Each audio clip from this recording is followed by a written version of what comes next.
Good evening. मैं Raju Singh Unacademy platform पर आप सबका स्वागत करता हूं। हम लोग अपने क्वेश्चन आंसर सेशन में लास्ट में बढ़ रहे हैं। ये 24वां सेशन होगा जो 25 दिवसीय प्रोग्राम हम लोगों ने शुरू किया था। ये 24वां सेशन होगा और कल फिर 25वां। ठीक है, चलिए crack UPSC CSC GS with India largest learning platform पर जाते हैं और गेट सब्सक्रिप्शन के लिए अप्लाई करते हैं। इंडिया के टॉप एडुकेटर्स एक साथ इस मंच पर उपलब्ध है। मैं राजू सिंह पिछले 22 सालों से यूपीएससी के लिए ही पढ़ाने का काम करते रहे हैं और ये जागृति अवस्थी हैं जो सेकंड रैंक होल्ड की हैं ऑल इंडिया में यूपीएससी 2020 के अंदर। हम सब इनको कॉन्ग्रेचुलेट्स करते हैं अनअकैडमी फैमिली की तरफ से और ये आप लोग की प्रेरणा की स्रोत बनेंगी। निरंतर इस फोटो को ध्यान में रखकर आप लोग प्रयास करें। यूपीएससी कॉम्बैट 60 मिनट्स का प्रोग्राम है जो 56 क्वेश्चंस आते हैं।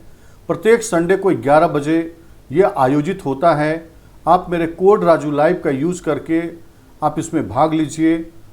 इससे आपको नेशनल लेवल पर आपका रैंक पता चलता है। इससे सबसे खास बात आपको अपनी पढ़ाई का अंदाज़ा लगता है, प्रिपरेशन कहाँ तक है। और इस रैंक के बदौलत आपको मिलता है स्कॉलरशिप। आइकॉनिक प्लस है पर्सनल गाइडेंस। ये गेट सब्सक्रिप्शन पर जाइए और यहाँ पर प्लस का कोर्स है। आप मेरे कोड राजू लाइव का यूज़ करके अच्छा खासा छूट प्राप्त कर सकते हैं। और इसी तरह से आइकॉनिक थोड़ा आपको फीस ज़्यादा लगेगा बट इसमें फीचर्स बहुत ज़्यादा हैं। ये ऑप्शनल पेपर के लिए 10% डिस्काउंट मेरे कोर्स के साथ और 29 से 2020 के लिए और 23 के लिए बैच स्टार्ट हुआ है। और ये 18 अक्टूबर से इस साल की यूपीएससी देने वाले विद्यार्थी के लिए, मेंस लिखने वालों के लिए बैच है। Weekend current affairs simplified batch भी चल रहा है, वो देखिए। चलिए अब हम लोग अपना सेशन शुरू करते हैं। पहला क्वेश्चन आपके स्क्रीन पर है। अब आप तैयार हो जाइए और इस क्वेश्चन को करने के लिए। ठीक है, आपने देखा कि किस तरीके से पिछले 23 दिनों में हमने आपके इकोनॉमी में स्ट्रेंथ कॉन्फिडेंस को बिल्ड करा था।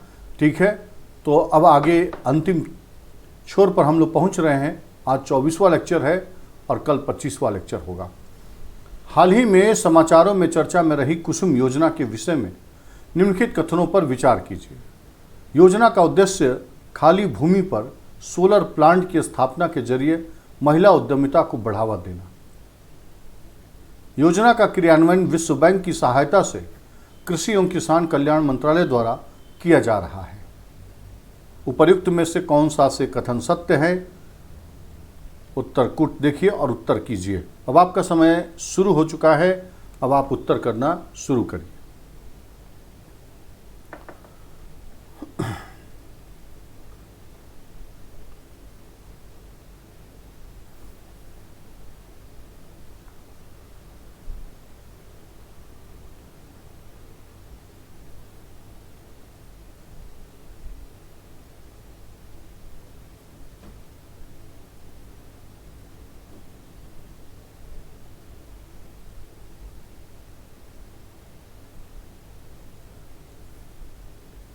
आपके पास समय होगा 45 सेकंड का और इस समय में आप ट्राई करेंगे, फिर मैं उत्तर दिखाऊंगा।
चलिए, उत्तर है डी नंबर। प्रश्न में दिए गए दोनों कथन असत्य हैं। कुसुम किसान ऊर्जा सुरक्षा और उत्थान महाअभियान नाम से चलाया गया है। जरा नाम अच्छे से याद करेंगे। किसान ऊर्जा सुरक्षा और उत्थान महाअभियान बिजली संकट से जूझ रहे क्षेत्रों को ध्यान में रखकर शुरू की गई है। भारत में किसानों को सिंचाई में विभिन्न परेशानियों को देखते हुए केंद्र सरकार ने इस योजना का अनावरण किया, जिसके जरिए किसान अपनी जमीन में सौर ऊर्जा उपकरण और पंप लगाकर अपनी खेती कर सकते हैं, सिंचाई कर सकते हैं। इससे किसानों की आर्थिक स्थिति में सुधार होगा। यह योजना विद्युत मंत्रालय के अंतर्गत ऊर्जा और नवीन एवं नवीकरणीय ऊर्जा विभाग द्वारा प्रारंभ किया गया है। पहला है, इसका लाभ सिंचाई के लिए फ्री बिजली मिलेगी, और दूसरा, अगर वह अतिरिक्त बिजली बनाकर पावर ग्रिड को भेजते हैं तो उसके बदले उन्हें कमाई भी होगी। इसके अलावा अगर किसी किसान के पास बंजर भूमि है तो वह उसका इस्तेमाल सौर ऊर्जा उत्पादन के लिए कर सकता है, जिससे उन्हें बंजर जमीन से भी आमदनी प्राप्त होगी। चलिए, दूसरा प्रश्न आपके सामने है। अब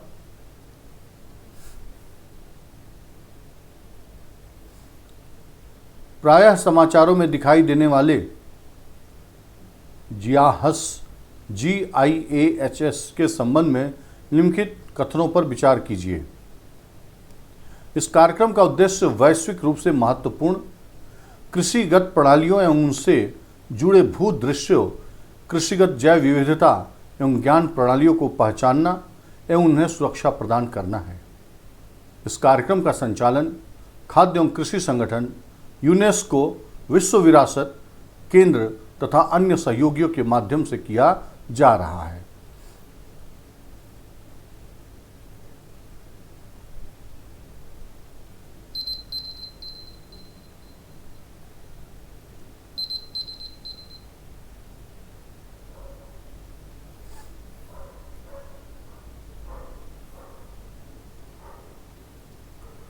प्रश्न में दिए गए दोनों कथन सत्य है। विश्व स्तर पर महत्वपूर्ण कृषि विरासत प्रणाली से संबंधित कार्यक्रम का संचालन खाद्य एवं कृषि संगठन फाओ, यूनेस्को और विश्व विरासत केंद्र द्वारा अन्य सहयोगियों के माध्यम से आयोजित किया जा रहा है, जिसका उद्देश्य वैश्विक रूप से महत्वपूर्ण कृषिगत प्रणालियों एवं उनसे जुड़े भू दृश्यों, कृषिगत जैव विविधता एवं ज्ञान प्रणालियों को पहचानना, उन्हें सुरक्षा प्रदान करना है। भारतीय अर्थव्यवस्था के संदर्भ में खुली बाजार प्रक्रिया से तात्पर्य है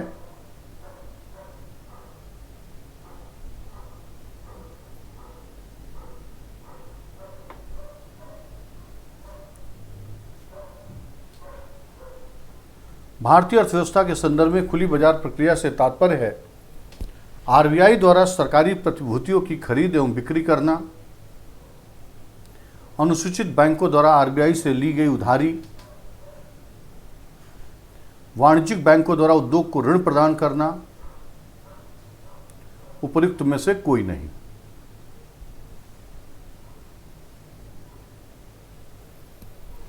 खुली बाजार प्रक्रिया से तात्पर्य सरकारी प्रतिभूतियों की खरीद एवं बिक्री करना, अनुसूचित बैंकों द्वारा आरबीआई से ली गई उधारी। उत्तर है खुला बाजार परिचालन धन की कुल मात्रा को विनियमित अथवा नियंत्रित करने संबंधी मात्रात्मक मौद्रिक नीति उपकरणों में शामिल है, जो भारतीय रिजर्व बैंक ऑफ इंडिया द्वारा भारतीय अर्थव्यवस्था में मुद्रा आपूर्ति को नियंत्रित करने के लिए नियोजित की गई है। भारतीय रिजर्व बैंक ऑफ इंडिया आर्थिक प्रणाली के अंतर्गत तरलता में कमी लाने के लिए सरकारी प्रतिभूतियां बेचता है। इस प्रणाली को नियंत्रित करने के लिए सरकारी प्रतिभूतियां खरीदता भी है। ठीक है, तो ये रहा आपका क्वेश्चन नंबर 4। देखिए, government e market SPV, government e market SPV GeM SPV जो हाल ही में समाचारों में चर्चा में रही के संबंध में निम्नलिखित कथनों पर विचार कीजिए। यह गवर्नमेंट ई मार्केट प्लेटफॉर्म के निर्माण, संचालन एवं रखरखाव का कार्य करती है। यह स्वायत्त संस्थानों और स्थानीय निकायों को सामान्य उपयोग वाली वस्तुओं एवं सेवाओं के अधिग्रहण के लिए एक सिरे से दूसरे सिरे तक ऑनलाइन मार्केट प्लेस उपलब्ध कराती है। कुछ देखिए और उत्तर करना शुरू करिए, हम वेट कर रहे हैं।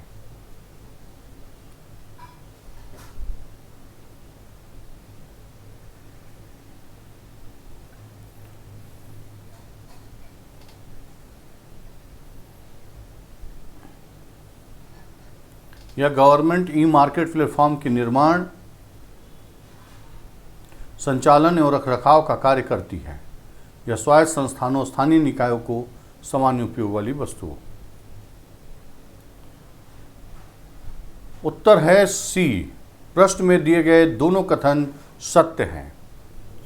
गवर्नमेंट ई मार्केट एसपीबी के अंतर्गत जेम एसपीबी केंद्र और राज्य द्वारा आवश्यक वस्तुओं और सेवाओं की खरीद के लिए कंपनी अधिनियम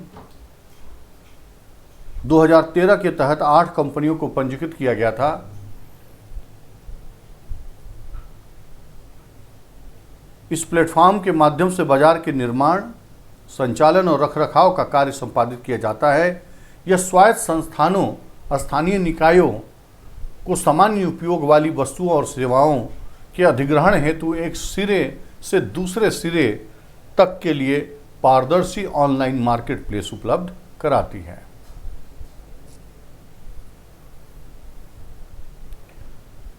अगला क्वेश्चन आपके सामने है, क्वेश्चन नंबर 5। हाल ही में समाचारों में दिखाई देने वाली वर्ल्ड गवर्नमेंट समिट के विषय में निम्नलिखित कथनों पर विचार कीजिए। वर्ल्ड गवर्नमेंट समिट यह एक गैर सरकारी संगठन है जो विश्व स्तर पर नागरिकों के जीवन को बेहतर बनाने के लिए कार्यरत है।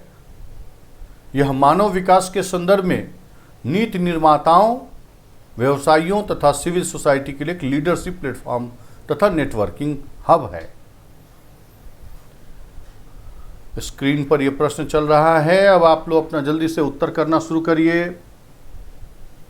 मैं देख रहा हूं कौन कौन क्या क्या कर रहा है।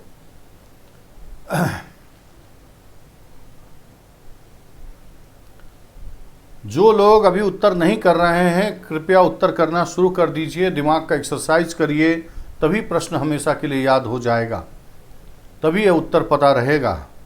केवल उत्तर देखने से काम नहीं चलेगा। चलिए, लगता है मेरे बातों का असर हो रहा है। बाकी लोगों ने शुरू कर दिया है। क्वेश्चन नंबर 5 का उत्तर है सी। प्रश्न में दिए गए दोनों कथन सत्य हैं। शाबाश, बहुतों के सही होते हुए नजर आ रहे हैं। यह वर्ल्ड गवर्नमेंट समिट एक गैर सरकारी वैश्विक मंच है जो दुनिया भर में भविष्य में नागरिकों के जीवन को बेहतर करने के लिए समर्पित है। प्रत्येक वर्ष यह शिखर सम्मेलन सरकारों की अगली पीढ़ी के लिए एजेंडा निर्धारित करता है कि वे मानवता के लिए सार्वभौमिक चुनौतियों को हल करने के लिए नवाचार, इनोवेशन और प्रौद्योगिकी का उपयोग कैसे कर सकते हैं। यह सम्मेलन नीति निर्माता, विशेषज्ञों और मानव विकास में अग्रणी नेतृत्व के लिए मंच व नेटवर्किंग हब के रूप में कार्य करता है। अगला प्रश्न आपकी स्क्रीन पर है, मुद्रास्फीति अनुक्रमित बॉन्ड, इन्फ्लेशन इंडेक्स्ड बॉन्ड पूर्व के पूंजी अनुक्रमित बॉन्ड से किस प्रकार भिन्न है। बहुत ही अच्छा प्रश्न है, यह आपकी जानकारी को बढ़ाएगा। मुद्रास्फीति अनुक्रमित बॉन्ड, इन्फ्लेशन इंडेक्स्ड बॉन्ड पूंजी अनुक्रमित बॉन्ड से किस प्रकार भिन्न है। पूंजी अनुक्रमित बॉन्ड केवल मूल भुगतानों को मुद्रास्फीति सुरक्षा प्रदान करता है, न कि ब्याज भुगतान को। मुद्रास्फीति अनुक्रमित बॉन्ड द्वारा मूलभूत एवं ब्याज भुगतान दोनों को मुद्रास्फीति सुरक्षा प्रदान की जाती है। एक बार सोचिए, विचारिए और उत्तर करना शुरू करिए। सोचिए, विचारिए और उत्तर करना शुरू करिए। अगर पहले कभी सुना हो तो अच्छी बात, नहीं सुने हो तो कोई बात ही नहीं।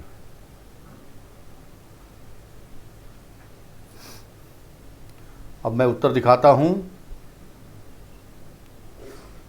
दोनों कथन सत्य है। बात सही है कि मुद्रास्फीति अनुक्रमित बॉन्ड मुद्रास्फीति की दर से अधिक रिटर्न की गारंटी देता है। इसके द्वारा मूलभूत भुगतान एवं ब्याज भुगतान दोनों को मुद्रास्फीति सुरक्षा प्रदान की जाती है। कम जोखिम के साथ सुरक्षित रिटर्न पाने वाले निवेशक अक्सर मुद्रास्फीति अनुक्रमित प्रतिभूतियों को धारण करते हैं। पूंजी अनुक्रमित बॉन्ड केवल मूल भुगतान पर मुद्रास्फीति सुरक्षा प्रदान करता है, न कि ब्याज भुगतान पर। तो ये आपको ध्यान रहे। क्वेश्चन नंबर 7, निम्नलिखित पर विचार कीजिए। Gadgil committee, lead bank system, Usha Thorat panel, वित्तीय समावेशन, YH मालेगाम बैंक धोखाधड़ी को रोकना, कौन सा से युग्म सही सुमेलित है बताना है आपको।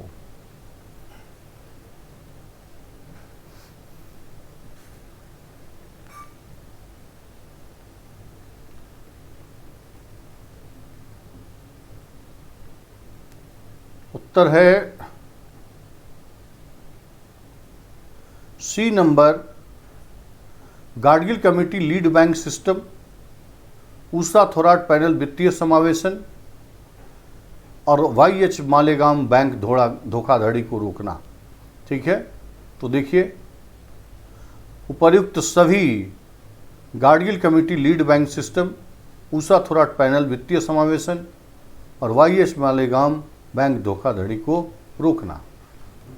अगला प्रश्न 8 नंबर जो आपके सामने है, बड़ा अच्छा प्रश्न है, कभी चर्चा में रहा था। अगर आप लोग गौर किए होंगे तो वहां से आपको ध्यान आ जाएगा। स्विफ्ट जो हाल ही में समाचारों में अत्यधिक चर्चा में रहा है कि विषय में निम्नलिखित कौन सा से कथन सत्य है। स्विफ्ट बैंकों के बीच एक तरह का नेटवर्क है जो संदेश भेजने और प्राप्त करने में काम आता है। बैंकिंग और वित्तीय लेन देन को धोखाधड़ी से बचाने के लिए स्विफ्ट प्रणाली ग्राहकों के खातों का बेहतर प्रबंधन करती है।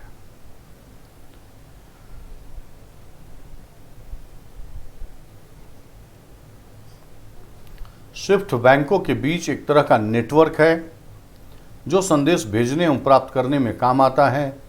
बैंकिंग और वित्तीय लेन देन को धोखाधड़ी से बचाने के लिए स्विफ्ट प्रणाली ग्राहकों के खातों को बेहतर प्रबंधन करती है। उत्तर है ए। प्रश्न में दिया गया कथन एक सत्य है जबकि कथन 2 असत्य है। Society for world wide inter bank financial telecommunication इसको कहते हैं। Society for world wide inter bank financial telecommunication, ठीक है।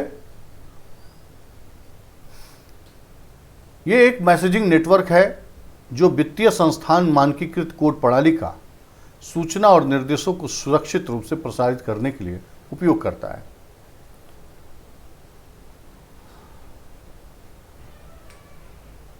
यह बैंकों के बीच एक तरह का नेटवर्क है जो संदेश भेजने और प्राप्त करने के काम आता है। स्विफ्ट न तो किसी फंड या प्रतिभूति और न ही ग्राहक खातों के बैंकिंग और वित्तीय लेन देन को धोखाधड़ी से बचाने के लिए खातों का प्रबंधन करता है। ये तो सिर्फ एक बैंक दूसरे बैंक को इंफॉर्मेशन देने और लेने के काम आता है। ठीक है, तो फंड या प्रतिभूति या और न ही ग्राहकों के खातों के बैंकिंग और वित्तीय लेन देन के धोखाधड़ी से प्रबंधन करता है। तो कथन 2 असत्य है और 1 है। और क्या है इसका full form? Society for world wide inter bank financial telecommunication. अब आपके सामने है क्वेश्चन नंबर 9।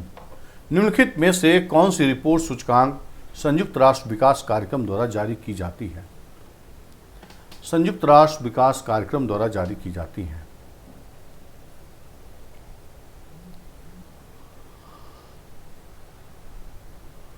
लैंगिक विषमता सूचकांक, मानव विकास रिपोर्ट और वैश्विक दासता सूचकांक। एक बहुत ही सरल प्रश्न है। लैंगिक विषमता सूचकांक, मानव विकास रिपोर्ट, वैश्विक दासता सूचकांक। उत्तर है बी नंबर, लैंगिक विषमता सूचकांक और मानव विकास रिपोर्ट संयुक्त राष्ट्र विकास कार्यक्रम के द्वारा जारी किया जाता है। ठीक है,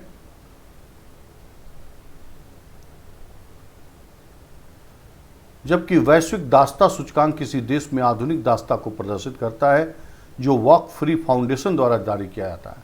तो एक नई जानकारी आपके सामने है कि आधुनिक दासता को प्रदर्शित करता है वॉक फ्री फाउंडेशन, जबकि लैंगिक विषमता सूचकांक, जेंडर इनइक्वालिटी इंडेक्स बोलेंगे इसको, GII बोलेंगे, बी नहीं GII बोलेंगे इसको, एवं मानव विकास रिपोर्ट, ह्यूमन डेवलपमेंट रिपोर्ट, इसके द्वारा जारी किया जाता है। तो देखिएगा, ये GII कहते हैं, जेंडर इनइक्वालिटी इंडेक्स बोलते हैं इसको। ये 3 बिंदुओं पर विचार किया जाता है इसके अंतर्गत। कौन कौन? महिला का रिप्रोडक्शन, ठीक है, क्षमता दिखी जाती है उसके अंदर रिप्रोडक्शन के बारे में, यानी उसके स्वास्थ्य को लेकर के। और दूसरा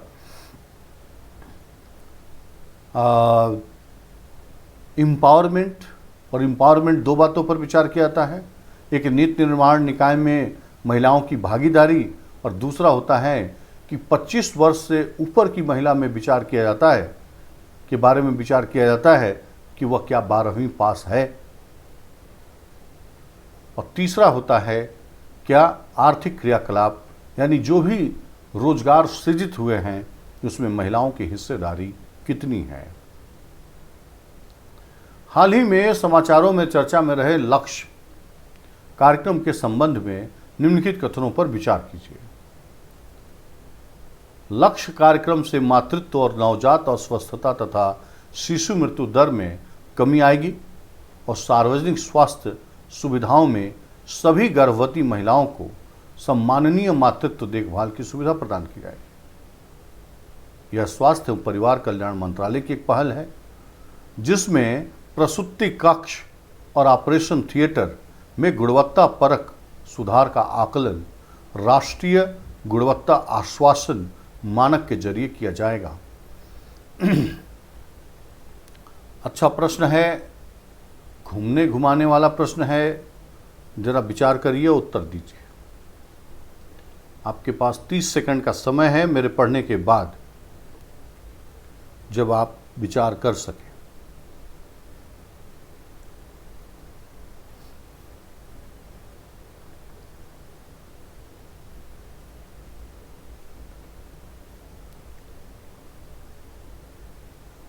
अब उत्तर दिखाता हूं। सी नंबर सही है, ठीक है, यानी कि 1 और 2 दोनों सत्य है, पूरी तरह से सत्य है।